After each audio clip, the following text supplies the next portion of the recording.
This is Anduin Lane Rin, King of Stormwind, boyhood wonder, icon of the light, etc., etc. This is also Anduin Lane Rin, a bit more monochrome and a bit less himself. I thought of doing my sort of cinematic analysis, going through the obvious and peeling the layers to emphasize the importance of current events.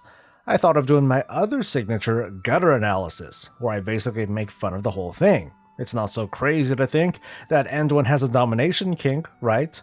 Like, lay down that sword and beg for it, little lion. I'm sure he probably has a huge grin on his face like, come on, baby, dominate me. But maybe another time. I do want to look at the cinematic but focus on a single shot, and it's this one. I want to put today's focus around this very scene to really emphasize just how damaging, how horrifying this scene can be to Anduin, so we can understand the trauma of being under the thrall of this so-called domination magic. And we're going to explore this question. How screwed up is Anduin going to be when he's eventually set free? Because even without clues, we know that he'll be freed from this control eventually. It's what happens afterwards that'll be interesting. So what led to this moment? Well, when two people really love each other, stuff happens and then we can fast forward.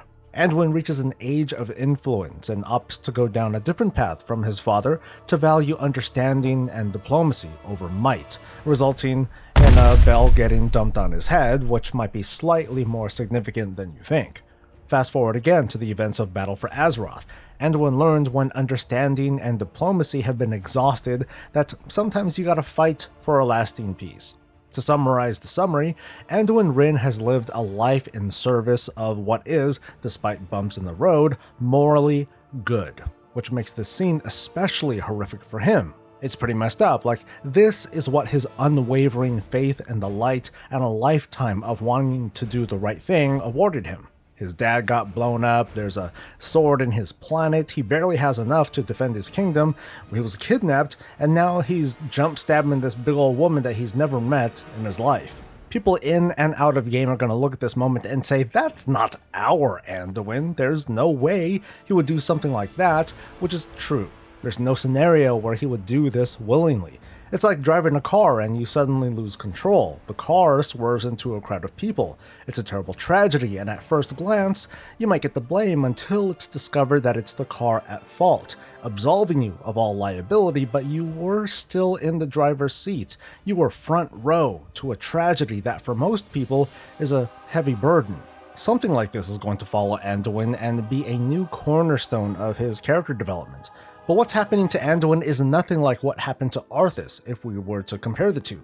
Arthas was manipulated, preying on his sense of pride and righteousness with despair and helplessness. He was nudged, but he wasn't forced to. He made this choice to burn down Stratholme, to sail to Northrend, to dispatch Muradin and claim Frostmourne.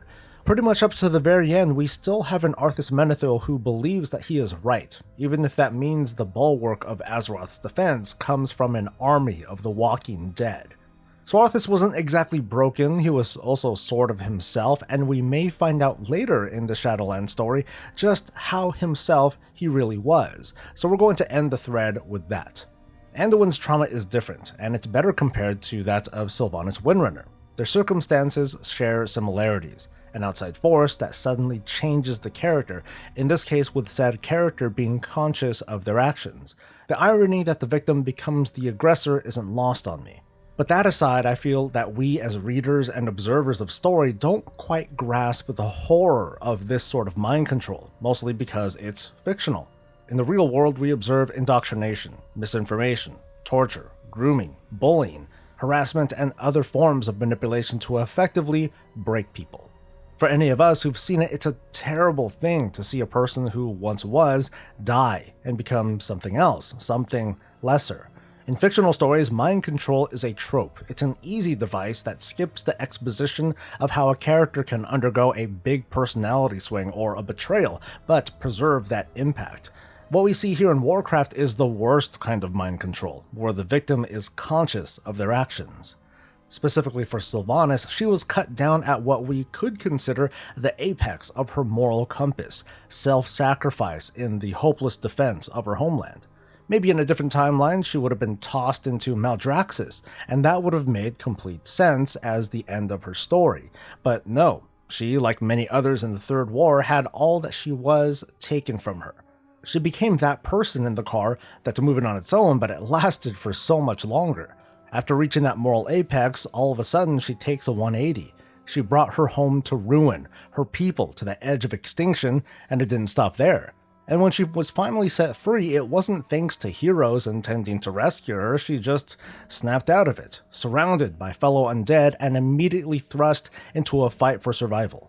A lot has happened to Sylvanas, but it's not unreasonable to think that if she had more immediate support to get her through what happened under Arthas's control, she may have at least recovered mentally, and we would see a very different story play out. That's enough comparisons though. Anduin's trauma has only just started. The jailer likely has more in store for him, otherwise he could have used any old Kyrian to infiltrate Bastion, or any one of the countless souls he captured for other uses. The infiltration seems to only be a one-time use though. Jailer Anduin, or Janduin or whatever, just came for what he wanted and left when he could have destroyed the Archon and her paragons. The efforts to use Anduin are more than likely to go beyond this one-time sneak attack. He's the key, or the vehicle to something crazy, and odds are that we're going to stop it. The question is, how long will it take, and what will Anduin have done before he's freed? When Anduin struck the Archon, it was an assault that was so shocking that it seemingly snaps Anduin into consciousness before the jailer's armor, which is the obvious slave collar trope, kicks in. But did Anduin awaken under his own power, or shock, or something else? Earlier I mentioned that Anduin was injured during the events of Mists of Pandaria, when Garrosh Hellscream destroyed the Divine Bell, nearly crushing Anduin in the process. Since then, a sort of unique injury has followed Anduin. Whenever he has immoral thoughts, he's afflicted with pain. It sounds very cheesy to have a character that literally can't do wrong without physical discomfort, but in this case it might play a small part. I was hoping that the Divine Bell would play into the Vespers of Bastion, that there would be more to it, and there still could be. Blizzard's notorious for taking moments and adding a detail to them so we would revisit story beats and cinematics like these and be like, whoa, here's the thing with the bell fighting against the jailer's influence, lol, that's super awesome. But now let's do some fast forward speculation. Jailer Anduin is going to be up to no good before he's broken free of the jailer's control. Somehow maybe the armor is broken, the connection is severed, and ta-da, everything is okay. But Anduin won't be okay. He's going to remember everything that he's done, and what he's done will determine the course of his next couple of chapters. We can consider the Son of the Wolf comic to be a far-off future, but there's a lot that can happen between now and then. Anduin will consider himself touched by the jailer in the worst sort of way, maybe feel compromised, maybe doubt his decisions and his ability to lead. But this doubt might be limited if the scope of his damage is limited to the Shadowlands. I'm sure people on Azeroth will hear of Anduin's mind control, but if it's just hearsay, he may be welcomed back without any problems. But Anduin will most definitely be in a crisis of character. As far as we know, the Light had failed to protect him from the jailer's control. He dared Sylvanas to control him in an effort to pull some humanity out of Sylvanas, but she called his bluff. And that's not going to speak well to his faith in people, even if Sylvanas is like, the worst person to put your faith of humanity into. At best, we'll get an Anduin who's a bit more cynical, a bit more willing to make a final judgment on a person's character. But he may also lose faith in himself after doing whatever it is that he might do. Did he dirty his title as king? Can a would-be murderer lead an alliance of nations? But what if, while under the jailer's influence, Anduin breaches the veil and assaults Azeroth itself? If the common folk and faction leadership see Anduin in person as he lays waste to the world that he swore to protect, it's one thing to forgive Anduin for being under the jailer's control, but it's another to trust him again. Someone like Turalyon would more than likely see Anduin as compromised, tainted by the worst thing since the Burning Legion. Can a known butcher lead an alliance of nations, mind control or not? Anduin's temporary corruption is going to have a huge and permanent influence on the future Warcraft story. This is the Golden Boy who does no wrong doing something horribly wrong. He didn't want this. Not a fiber in his bone thinks that it's right, and no one believes that he would be capable of something like this. But with this act alone, did the jailer utterly destroy the King of Stormwind? I know it's been a long time since I talked about lore stuff, but I thought this was a really interesting topic to explore. It's obviously way too early to speculate with any accuracy, but I would love to hear your thoughts on this. Is Anduin gonna be okay? Is the world going to be okay with Anduin? As in, is there a path for things to return to normal?